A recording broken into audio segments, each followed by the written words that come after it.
সারা বিশ্ব যখন তুরস্ক সিরিয়ার ভূমিকম্প নিয়ে চিন্তিত, ঠিক তখনই বাংলাদেশের কিছু অঞ্চলে ভূমিকম্প হওয়ার সম্ভাবনা আছে বলে মন্তব্য করলেন বিশেষজ্ঞরা।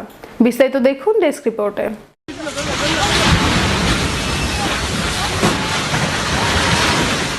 একের পর এক ভূমিকম্পে কেঁপে উঠেছে তুরস্ক ও সিরিয়া।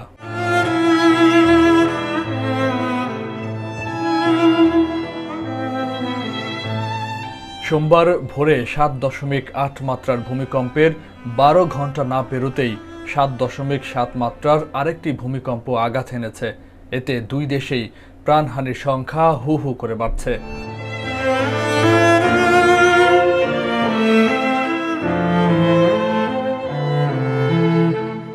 ধ্বংসস্তূপের ভেতর থেকে প্রতি 10 মিনিটে মরদেহ বের করে আনছেন উদ্ধারকারীরা। বিপদগ্রস্ত তুরস্ক সিরিয়ার পরপরই এবার বাংলাদেশ নিয়ে মুখ খুললেন বিশেষজ্ঞরা।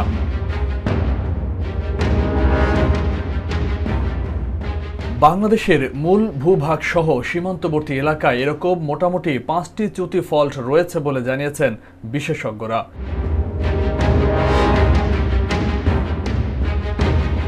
বাংলাদেশ ভূমিকম্প সোসাইটির প্রতিষ্ঠাতা মহাসচিব ও বুয়েটের প্রকৌশল বিভাগের অধ্যাপক মেহেদী আহমেদ আনসারি বলেন, তুরস্ক সিরিয়ার মতো বাংলাদেশও ভূমিকম্প প্রবণ এলাকা।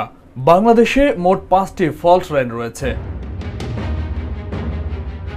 1897 সালে বাংলাদেশ ভারত সীমান্তের একটি ফল্ট লাইনে 8.1 মাত্রার ভূমিকম্প হয়েছিল। সীমান্ত এলাকায় এরকম আরও 2-3টি ফল্ট লাইন রয়েছে। দেশের ভেতরেও বঙ্গবন্ধু সেতুর আশপাশে এবং নোয়াখালীতেও এরকম ফল্ট লাইন রয়েছে। বাংলাদেশেও ঐতিহাসিকভাবে 1870 থেকে শুরু করে 1930 সাল পর্যন্ত তুরস্কের মতো বা এর চেয়ে বড় ধরনের যেমন 7.5 ও 8.7 মাত্রার ভূমিকম্প হয়েছিল। তুরস্কের ভূমিকম্পগুলো সে তুলনায় ছোটই বলা যায়। ভূমিকম্প রিটার্ন পিরিয়ড ধরা হয় 150 থেকে 250 বছর। 1762 সালে আরাকান ও চট্টগ্রাম অঞ্চলে 8 মাত্রার একটি ভূমিকম্প হয়েছিল। সাইকেল হিসেবে সেটি এখনও ফিরে আসেনি। এরপর 1885 সালে একটি ভূমিকম্প হয়েছিল। সেটা হয়তো আরও 10 থেকে 20 বছর পর হতে পারে।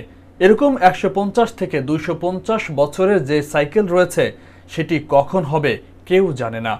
ফলে তুরস্ক ভূমিকম্পের পূর্বে অনুমান করতে পারেনি।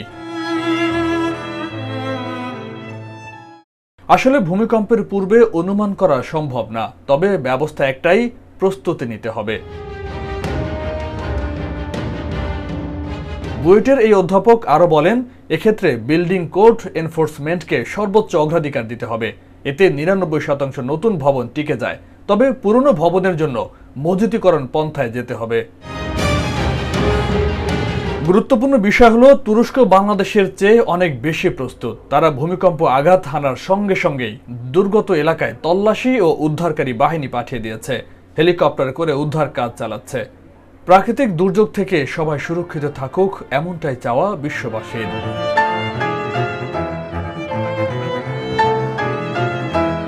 ফয়সাল মাহমুদ, বিশ্ব বাংলা 24 নিউজ ডেস্ক।